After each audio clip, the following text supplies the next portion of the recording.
At Thanksgiving, my sister accused me of asking for money, so I stopped paying her bills. 4 years, $58,000 gone. She didn't expect that. The dining room went silent. My sister smirked, wine glass hovering midair, and said loud enough for everyone to hear, "I can't believe you'd ask me for money, Emily. Some people have no shame." Every head turned toward me. What she didn't know, what no one at that table knew, was that I had been quietly paying her entire life for 4 years. And that night, I decided to stop.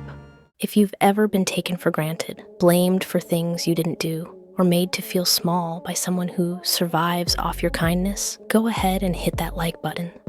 Subscribe and settle in, because this story isn't just about revenge. It's about finally choosing yourself. Thanksgiving at my parents' house always smelled the same.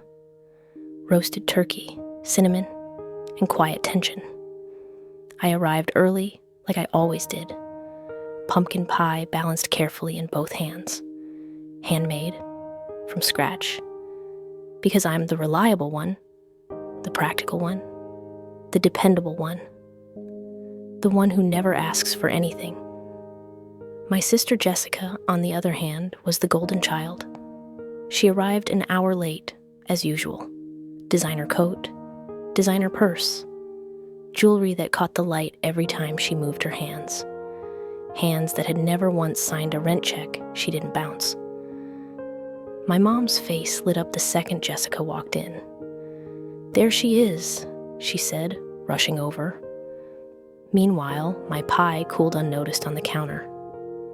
Jessica kissed cheeks, laughed loudly, and casually mentioned a rough week that somehow involved a spa cancellation and a delayed vacation booking. I swallowed my irritation like I had for years, because what no one saw was that behind the scenes, I was paying her bills. It started small. "Just this once," she'd said. A late utility bill, then rent, then credit cards. Every time there was a story, a crisis, a promise to pay me back. She never did. Over 4 years, I quietly covered rent, utilities, phone bills, credit cards, insurance. Even her car payments, I didn't keep score at first. I told myself I was helping family, that it would stabilize her, that she'd eventually stand on her own. But she didn't. She spent. I saved. She flaunted. I covered. And somehow, I was still the cheap sister. Dinner started. The usual comments rolled in. "Emily's so responsible," my mom said, smiling. "That's why she doesn't really enjoy life." Jessica laughed. "Yeah, some people just don't know how to live." I smiled tightly, fork scraping my plate a little harder than necessary. Then came the wine, and with it, Jessica's favorite hobby, humiliation disguised as humor. She tilted her head toward me and said, "By the way, can you believe Emily asked me for money last week?" The table froze. I felt heat rush to my face. What? I said. Jessica shrugged. "Yeah, I mean, I love you, Em, but that's kind of awkward, don't you think?" My dad frowned. My mom looked disappointed. And suddenly, I was the villain. The responsible sister. The dependable one. Accused of being desperate. I tried to speak, but the words stuck in my throat. Because explaining the truth would have shattered everything.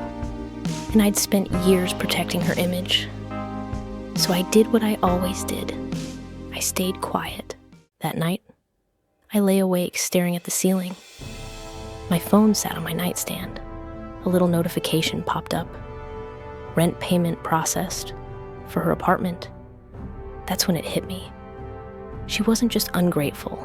She was rewriting reality, using me, then humiliating me for sport. I felt something unfamiliar settle into my chest. Not anger, clarity. The next morning, I made coffee and opened my laptop. No dramatic music, no shouting, just clicks. One by one, I canceled every recurring payment: rent, utilities, credit cards, insurance, phone plan, car payment, 4 years of financial life support. $58,200. Gone. I didn't text her, didn't warn her, didn't explain. I simply stopped enabling her lies. And for the first time in years, I felt peaceful. It took 3 weeks. That's how long her illusion lasted. Then came the calls. Emily, my card declined. Hey, something's wrong with my rent. Why didn't my phone bill go through? I ignored them all. Eventually, she showed up at my door. No designer coat this time. No jewelry.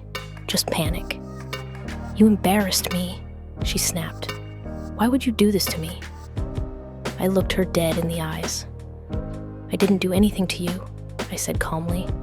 I just stopped doing things for you. She tried guilt, then tears, then anger. But the spell was broken. The truth came out. Receipts don't lie. My parents were stunned. My mom cried. My dad couldn't look at Jessica. The golden child, exposed. And for once, no one blamed me. The next Thanksgiving was different. We gathered at Jessica and her husband David's house, smaller, quieter. Jessica didn't boast, didn't joke. She listened. When she spoke, there was humility. Not because I destroyed her, but because I stopped saving her from herself. And that changed everything. I learned something that year. Being kind doesn't mean being expendable. Loving someone doesn't mean financing their lies.